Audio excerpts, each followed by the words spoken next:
Bonjour à tous et à toutes, et aujourd'hui je vais vous faire une vidéo sur la DMC-24. J'avais déjà parlé de DeLorean Motor Company dans la vidéo de la DMC-12, alors je vous conseille de la regarder éventuellement après cette vidéo. L'histoire de cette voiture commence au début des années 80. La DMC-12 alors se vend plutôt bien, mais uniquement grâce à la fameuse trilogie, puisque c'est une voiture bourrée de défauts. Cependant, John DeLorean ne veut pas s'arrêter là et décide de créer 3 projets qui succéderont à la DMC-12. Il y a tout d'abord le DMC-80, un bus rouge de 6 cylindres avec 2 options de transmission.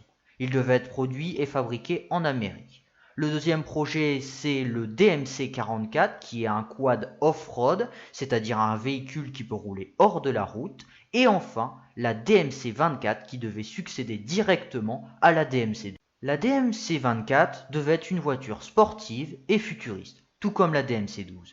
Mais elle devait être aussi plus spacieuse avec un 2+2 places et 5 portes. Le concept du 2+2 places se fait beaucoup dans les voitures de sport, et étant donné que la DMC-12 avec seulement 2 places, eh bien la DMC-24 en offre 4. Cependant, il voulait aussi commercialiser des versions 3 portes. John DeLorean demande donc à Giorgetto Giugiaro, propriétaire de Ital Design, pour faire le design de l'auto, puisque ce sont eux qui se sont d'ailleurs occupés du design de la fameuse DMC-12. John DeLorean a ressorti quelques idées abandonnées de la DMC-12 pour l'inclure dans la DMC-24, comme un système bimoteur dans le but d'avoir plus de performance. Il devait donc avoir un moteur à l'avant et un à l'arrière. La voiture devait s'inspirer du concept car de la Lancia Medusa, qui avait beaucoup plu à John DeLorean.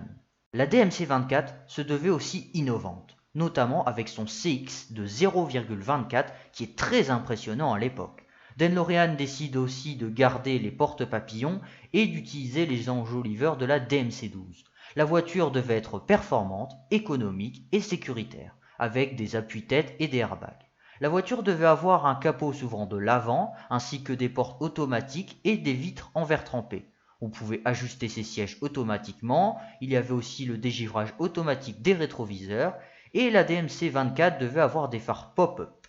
Et aussi, comme pour les vitres des voitures, elle devait avoir un système de lavage de phares. Mais sur ce point-là, ils n'étaient pas encore fixés, ils étaient encore sur le point d'écrire ce qu'ils allaient faire sur l'auto, mais ce n'est pas encore tout de suite intégré.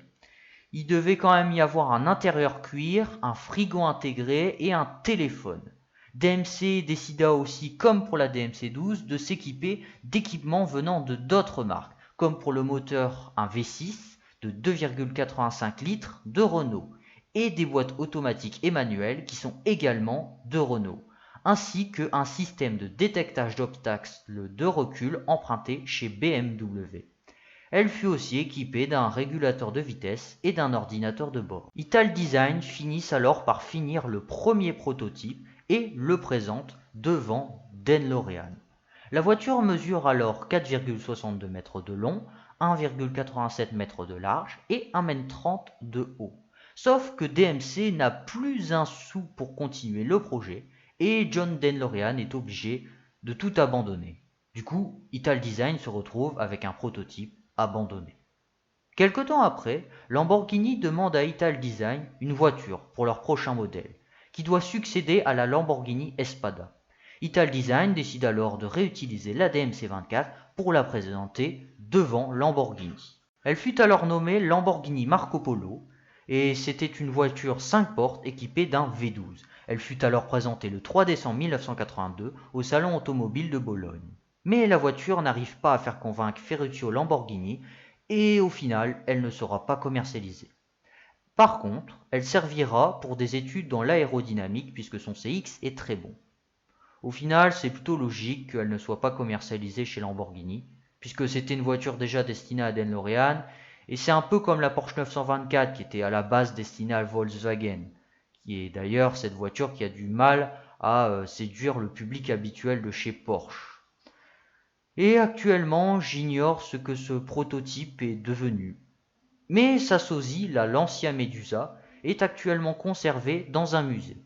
Et je pense à mon avis que la Lamborghini Marco Polo doit être conservée dans un musée Lamborghini ou Italdesign. Si vous avez une quelconque information à propos de qu'est-ce qu'est devenu la voiture, n'hésitez pas à nous le faire partager dans les commentaires. Et bien voilà, la vidéo est désormais terminée. N'hésitez pas du coup à mettre un like ainsi que à vous abonner et à mettre un commentaire. Eh bien, je vous souhaite une bonne journée et on se revoit dans quelques temps. Bye!